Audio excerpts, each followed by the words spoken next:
नमस्कार साथियों, कैसे हैं आप? उम्मीद करता हूँ बढ़िया होंगे। मेरा नाम है तेज सोनी और आज मैं आपके लेके आया हूँ लॉर्ड जगन्नाथ, उनकी रथ यात्रा, साथ में कलिंग स्कूल ऑफ आर्किटेक्चर। इससे रिलेटेड, इस टॉपिक से रिलेटेड जितने भी फैक्ट्स आपके यूपीएससी एग्जाम के लिए रिलेवेंट है, मैं उनको लेके आया हूँ। सो बने रहेगा हमारे साथ, आपको क्रिस्टल क्लैरिटी होने वाली। So let's begin. सबसे पहले हम बात करते हैं कि भगवान जगन्नाथ है कौन। तो जगन्नाथ यानी जगत के नाथ, यानी लॉर्ड ऑफ द यूनिवर्स, उन्हें हम कहते हैं जगन्नाथ। जब हम जगन्नाथ की बात करते हैं तो भगवान जगन्नाथ का जो परंपरा के अनुसार उनका जो कह सकते हैं, उनका जो रिलेशन है, उनका जो संबंध है, वो भगवान विष्णु और भगवान कृष्ण के साथ में जोड़ा जाता है। इसके अलावा उनके बड़े भाई बलभद्र और उनकी बहन सुभद्रा, इस पूरी की पूरी मेन ट्रिनिटी को जो है हम कहाँ देख पाते हैं? हम देख पाते हैं भगवान जगन्नाथ के मंदिर के अंदर। अब हम बात करने वाले हैं कि भगवान जगन्नाथ मंदिर जो है उसके बारे में क्या हम जानते हैं। सबसे पहले जो श्री जगन्नाथ मंदिर है, ये पूरी ओडिशा के अंदर लोकेटेड है। जब हम पुरी की बात करते हैं तो कुछ बेसिक फैक्ट्स आपको पता होने चाहिए। जैसे पुरी जो क्षेत्र है, ये कहाँ पर है? ओडिशा के अंदर। इसे पुरुषोत्तम क्षेत्र कहा जाता था।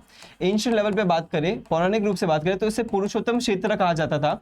और साथ में इसे नीलांचल क्षेत्र भी कहा जाता है। नीलांचल क्षेत्र यानी ब्लू हिल्स का क्षेत्र भी कहा जाता है। जब हम बात करते हैं कि भगवान जगन्नाथ का मंदिर बनाया किसने था, तो ईस्टर्न गंगा डायनेस्टी के रूलर अनंतवर्धन चौड़गंगा देव ने 12वीं शताब्दी के अंदर इस मंदिर को बनाया था।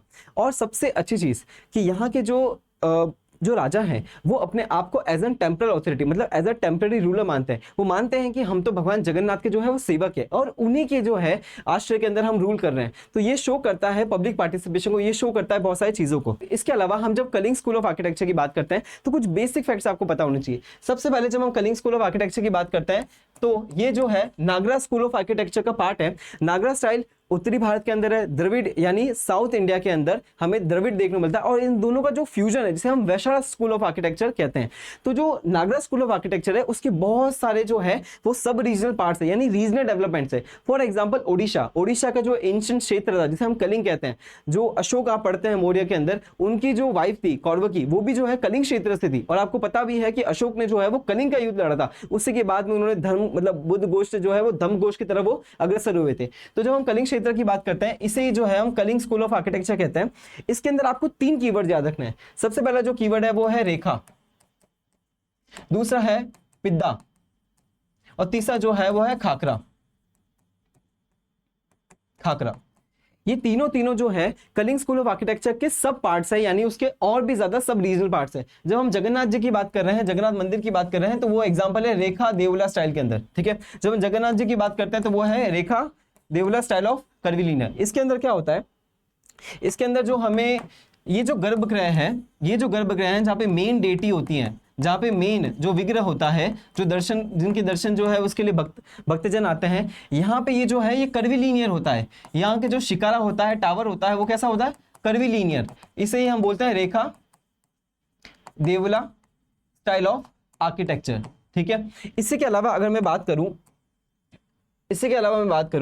तो एक और, जैसे ये तो मैंने बताया आपको रेखा स्टाइल, रेखा देवला। यदि मैं आपको पिद्दा बताऊं,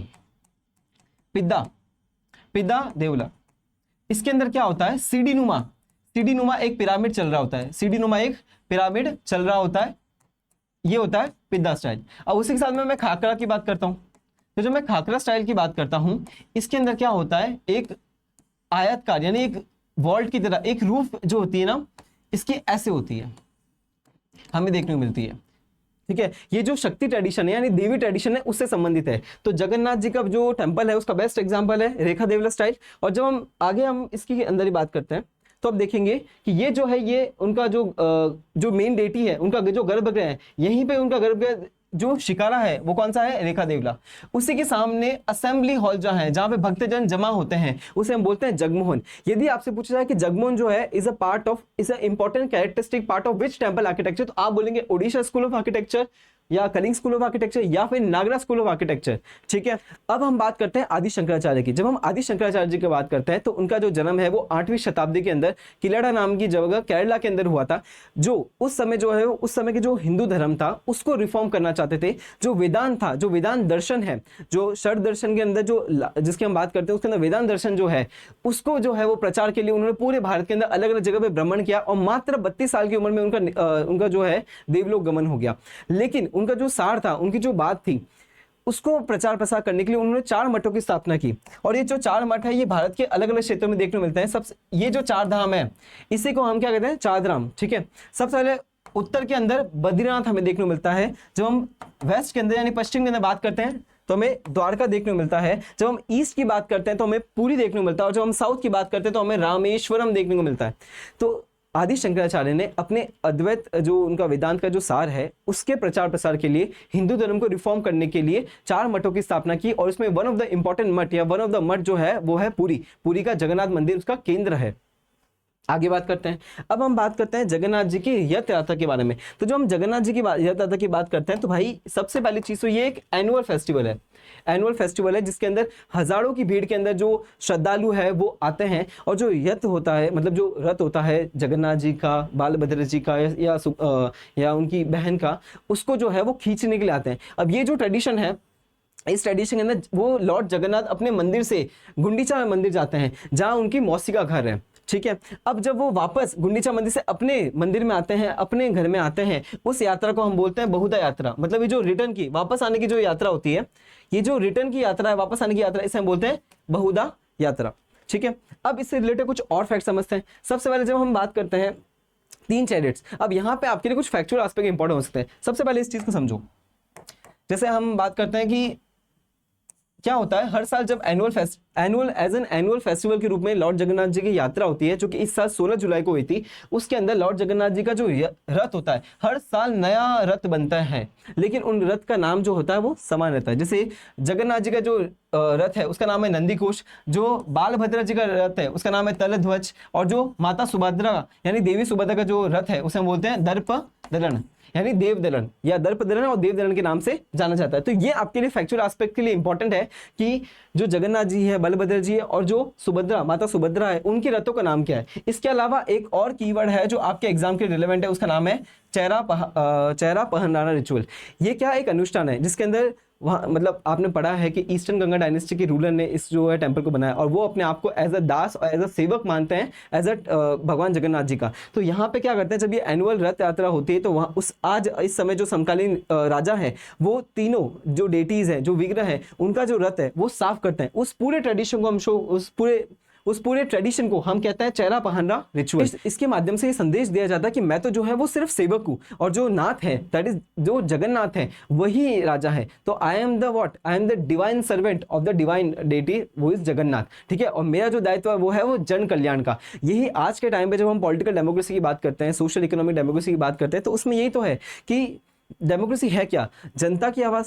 जब जनता की आवाज, मतलब डेमोक्रेसी वो ट्रेडिशन है जिसमें जनता की आवाज ईश्वर की आवाज मानी जाती है। तो यहाँ पे वो ट्रेडिशन जो है, तो इसका एग्जांपल अगर आप पीएसआर ऑप्शन वाले हैं तो वहां पे इसका एग्जांपल बहुत अच्छे से बैठ सकता है। आगे बढ़ते हैं। इसके अलावा जब जगन्नाथ यात्रा होती है तो उससे पहले स्नान होता है, स्नान की सेरेमनी होती है। ठीक है, स्नान के बाद में क्या होता है कि माना जाता है कि भगवान जगन्नाथ और बलभद्र और माता सुभद्रा जो है वो उनको ज्वर हो जाता है, वो बीमार हो जाते हैं। इस समय अराउंड 14 से 15 दिन वो दर्शन नहीं देते हैं।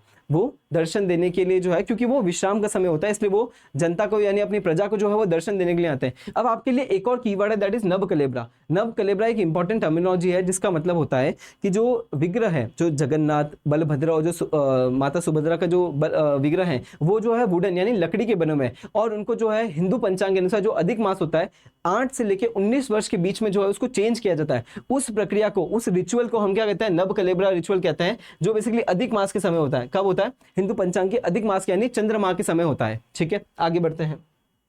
अब इसके अलावा हम बात करें कि आप जो मैंने इस चीज को पढ़ाया, आप इसको यूज कैसे कर सकते हैं, कहां यूज कर सकते हैं, अब समझते हैं।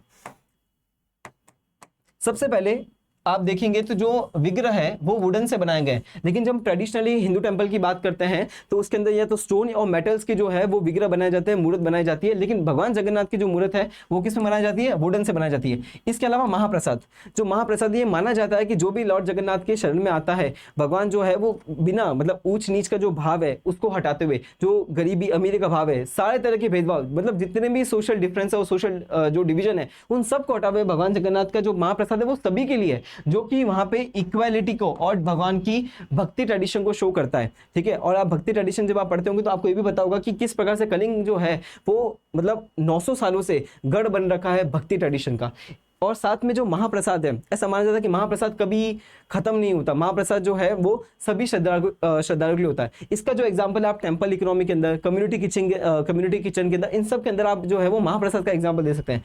इसके अलावा लॉर्ड जगन्नाथ की जब हम बात करते हैं तो लॉर्ड जगन्नाथ सिर्फ एक कोई टेंपल ट्रेडिशन नहीं है या फिर ये कोई सिर्फ एक रिचुअल नहीं है, एक सिर्फ ट्रेडिशन नहीं है, बल्कि ओडिशा की जो सोशल कल्चर और जो उसकी इकोनॉमिक आइडेंटिटी है वो भगवान जगन्नाथ से ही है। इसलिए अगर आप एग्जाम्स को प्रिपेयर कर रहे हैं तो आपको समझना पड़ेगा कि जब हम लॉर्ड जगन्नाथ की बात करते हैं तो लॉर्ड जगन्नाथ का यूज आप बहुत जगह कर सकते हैं। फॉर एग्जांपल जीएसपी 1 के अंदर आप जो एंशिएंट आर्ट एंड कल्चर है वहां पे इसका इस्तेमाल कर सकते हैं। जो पीएसआर ऑप्शन के अंदर जो डेमोक्रेसी का पार्ट है, जहां पे राजा जो है खुद को टेम्परल अथॉरिटी मानता है which is subordinate to lord Jagannath, जो सेवक का भाव है, वहां पे आप इसको यूज कर सकते हैं। आप इथिक्स के एग्जाम्पल के अंदर महाप्रसाद की बात कर सकते हैं, कम्युनिटी किचन की बात कर सकते हैं। तो एक ही चीज को देखने के, यूज करने के बहुत सारे तरीके मतलब बहुत सारे तरीके हो सकते हैं, तो आपको इन्हीं के अनुसार इसका यूज करना है। लेक्चर पर बने रहने का बहुत बहुत धन्यवाद। इसी तरह के हाई वैल्यू करंट अफेयर्स के लिए हमें फॉलो कीजिएगा। जय जगन्नाथ, नमस्कार।